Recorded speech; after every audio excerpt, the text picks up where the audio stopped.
This is a high caliber rifle shooting through very soft tissue. The damage would already be extensive there just with the neck wound. So it would be, he would have been bled out within 30 seconds if he'd been shot in the neck. Any hunter will tell you that. So I think we can leave that one alone. It's so obvious to me that the neck theory explosion doesn't really work. So let's put that aside and we can let other people debate that one. It's been done ad nauseum. But I want to get into the actual clip here and look at the clues as to why perhaps there's certain movements that JFK is doing here could suggest that he is setting up for the shot here for this squib technology. But before we get into that too, there's a critical point here also. Suddenly, as we start getting into these frames here, the Secret Service are called back from around the limousine. Explain that first, and then we'll get into the squib technology. Jay. Yeah, so the Secret Service, they're trained to run on the side of the slow going limo so they can get hit basically by any shrapnel or bullets or whatever to protect the president. That's what they're hired to do. And you can see, we show a clip in the movie, one of the Secret Service guys is running up to the limousine to go do his job, and he's clearly called back by his superior. Hey, get away from there, come back. And he's like, what do you mean? What do you mean? We're not going to cover the president? All these open windows and everything. And and I believe that was done to limit the amount of witnesses.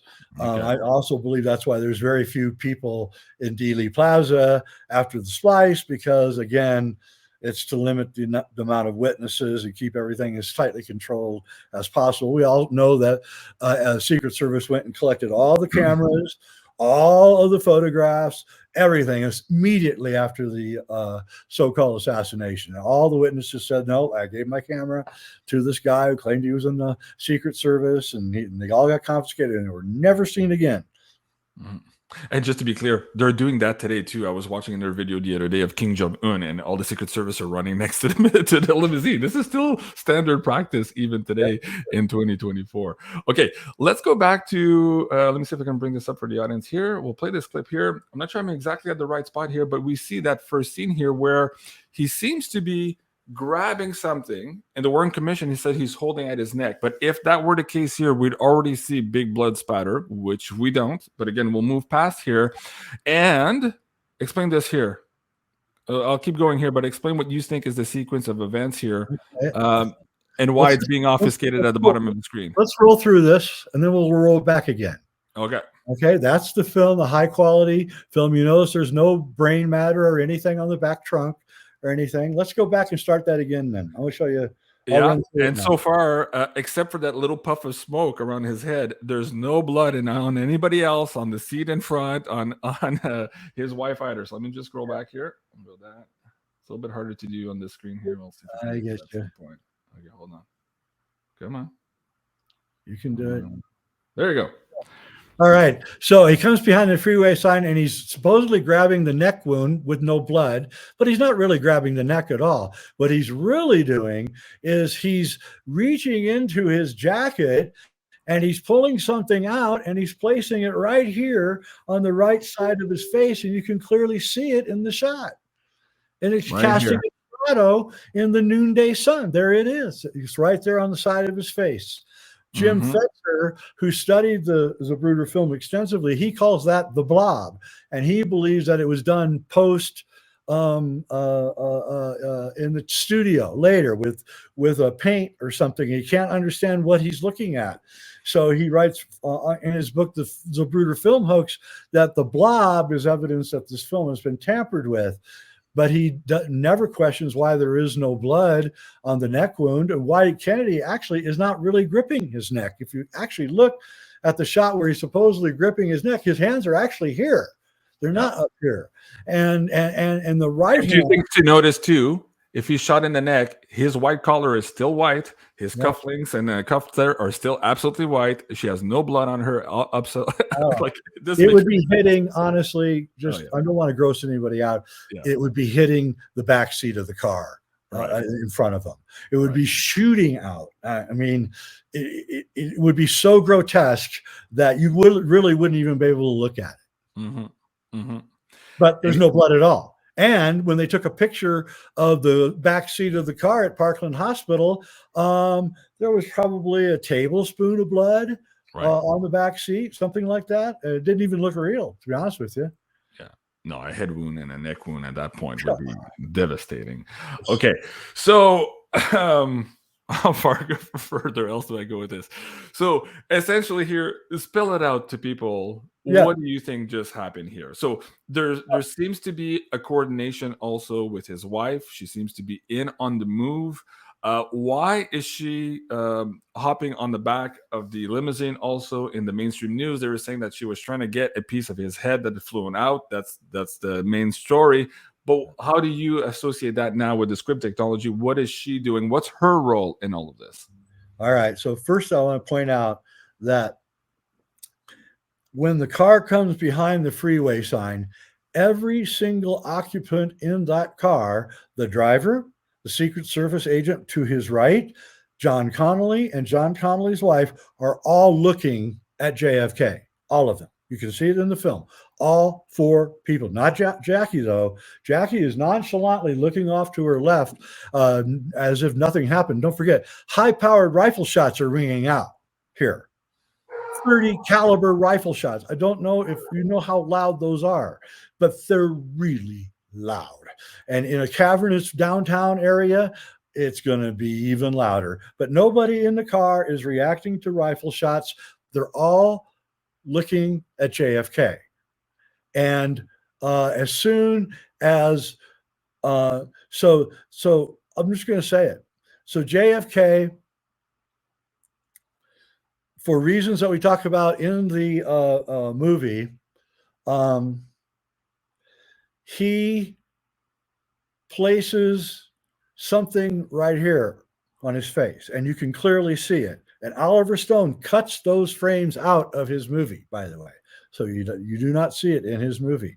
It's clearly cut out of the movie. So for 2 full seconds after he comes from behind the freeway sign, we can see something weird on the side of his face. Then suddenly everybody's looking at him in the limousine. Jackie decides to get involved. She comes around to the front and looks at Jack from the front. Oh, there we conveniently go down to where nobody can see anything. And we can't see what she does. And then the head explodes. Jackie gets out of the car and runs over and picks something up. We could be that the Secret Service agent also was going after that same thing, and then runs back into the car. Exactly the opposite of what any sane person would do if your husband had just been hit by a high-powered weapon 1 foot away from you. You would be on the floor of the car, cowering. Anybody would. It's no disrespect to Jackie Kennedy. Anybody would be doing the same thing. But Jackie does the opposite.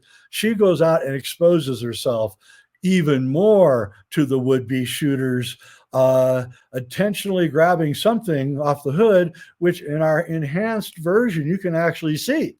So what is it? What's the mystery? What's going on here?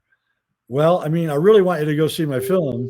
And it's on Amazon Prime. It's only $1.98, and international people can see it on Vimeo. But my contention is that for various reasons, John F. Kennedy faked his death. And the Zapruder film, the enhanced Zapruder film, shows that. And he did it for whatever reason. Now Jackie's coming around. We do cut away. Okay. And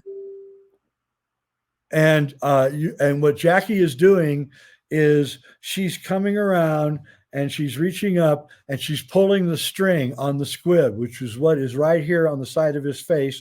And they had to optically lower the car to the bottom of the frame to hide Jackie's hands and what she's doing. That's pretty much it. And there we go. Now we're mysteriously lowered in the frames. And then Jackie comes around and gets involved in the whole operation. Jack, of course, once you see the explosion, again, when a bullet hits your head, it doesn't explode. But that I'm not going to argue anymore about that. But are we going to see it here? Okay. Now now we see something silvery rolling up the side of up right above his ear, rolling up the side of the face. That's the silver, the metal plate that is at the bottom of the squib. It rolled off his head, and she's going to retrieve it. That's what she's doing. She's retrieving the metal plate that rolled off his head, because the squib gets really hot from the explosion, causes the metal to bend and shape. It happens all the time in movies. And that's why you'll see the explosion and they'll cut away, because they don't want you to see what happens after the bullet goes off, because it'll be a dead giveaway. And what we're seeing here is a Hollywood effect. And we speculate as to what's going on here and why. And I think that JFK had to get away from his enemies because he had just stoked too many fires, and he did not know who he was dealing with until it was too late. And then and let's not forget, we show it in the movie, that FBI informant recorded a mobster saying that they were going to hit JFK. There'd been a hit on JFK ordered by the mob. And this was in October, a month before the JFK assassination. For sure, the FBI told JFK that there was a mob hit out on him. So he knew it. He knew there was a hit out on him. He had to. They would have been derelict of duty not to have informed him. So we played the tape recording in the movie of the hit of the FBI recording.